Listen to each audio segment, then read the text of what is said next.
በእያንዳንዱ ሰው ልብ ውስጥ ከእግዚአብሔር ተፈጥሯዊ የሆነ የመሸሽ ስሜት አለ። ልክ ወፍ መብረርን፣ አሳም መዋኘትን እንደሚመርጡ ሁሉ እኛም በባህሪያችን ኃጢአትን እንመርጣለን። ይህንን ነው ቴዎሎጂያን ቶታል ዲፕራቪቲ ወይም የሰው ማንነት ፍጹም መበላሸት የሚሉት።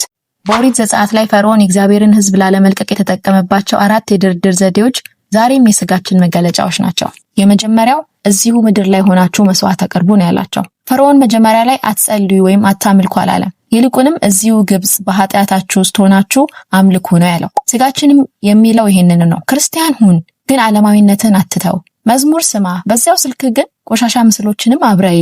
ይህ ድብልቅልቅ ያለ ህይወት የፈርዖን የመጀመሪያ ወጥመድ ነው። ሁለተኛ እጅግ ሳትርቁ ሂዱ አላቸው። ፈርዖን ቀጥሎ እንዲህ አለ፣ እሺ ሂዱ ግን ብዙም አትራቁ።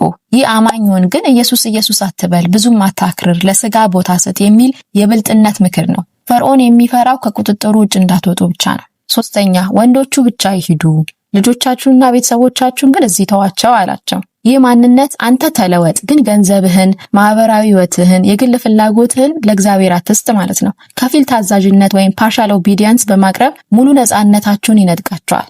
አራተኛና የመጨረሻው ከብቶቻችሁ እዚህ ይቆዩ አለ።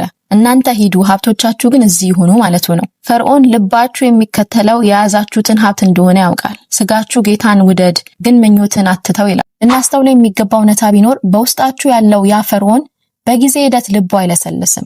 የባርነትን ሰንሰለት በድርድር ወይም በትንሽ ማሻሻያ ብቻ ልትበጥሱት አትችሉም። ነፃነታችሁ የሚጀምረው ልለወጥ አልቻልኩም ከሚለው ጭንቀት ሳይሆን ያለ እግዚአብሔር ቀጥተኛ ጣልቃ ገብነት በፍጹም ተስፋ የለኝም የሚለውን መራራ እውነት ፊት ለፊት ስትጋፈጡ ብቻ ነው። በሉቃስ ወንጌል ምዕራፍ 5 ላይ ለ38 ዓመት አልጋ ቁረኛ የነበረውን ሰው ኢየሱስ ተነስተ አልጋን ተሸክመ ሂድ ሲለው ሰውየው ሊከራከር ይችል ነበር። ችግሩ እኮ እሱ ነው፣ መሄድ አልችልም ሊል ይችል ነበር። ግን ሰውየው በዛው ቅጽበት ዳነ፣ ተነስቶም አልጋውን ተሸክሞ ይዞ ሄደ። ያ ኃይል የመጣው ከሰውየው ወይም ከማጥመቂያው ሳይሆን ከፊቱ ከቆመው አካል ከክርስቶስ ነው። የክርስቶስ ትእዛዛት ሁል ጊዜም ከኃይሉ ጋር ነው አብሮ የሚመጡት። እርሱ በሚያዘን በማንኛውም ነገር ውስጥ ለመታዘዝ የሚሆን ጸጋ አብሮ ይሰጠናል። ቃሉ ምን ማድረግ እንዳለብን መናገር ብቻ ሳይሆን የምናደርግበትንም ኃይል በውስጡ ይዟል። ስለዚህ ዛሬ እናንተ ያ የውርደትና የመደንዘዝ ዓመት 38 ዓመት ይሁንም ጥቂት ወራት ክርስቶስ ምን ያህል ጊዜ እንደሆነ ያውቃል። እንደ አመፀኛ ሰው ብቻ አይቷችሁ ኃጢአታችሁን አቁሙ አይላችሁም። እንደ ተጠቂ ብቻ አይቷችሁም ተጎድታችኋል እኮ ብሎ አይተዋችሁም። እንዲህ ነው የሚላችሁ፣ ንስሐ ግቡ፣ እመኑ፣ ወደ እኔ ኑ። እኔ ስለበደላችሁ ሞቻለሁ፣ ለነፃነታችሁም ተነስቻለሁ።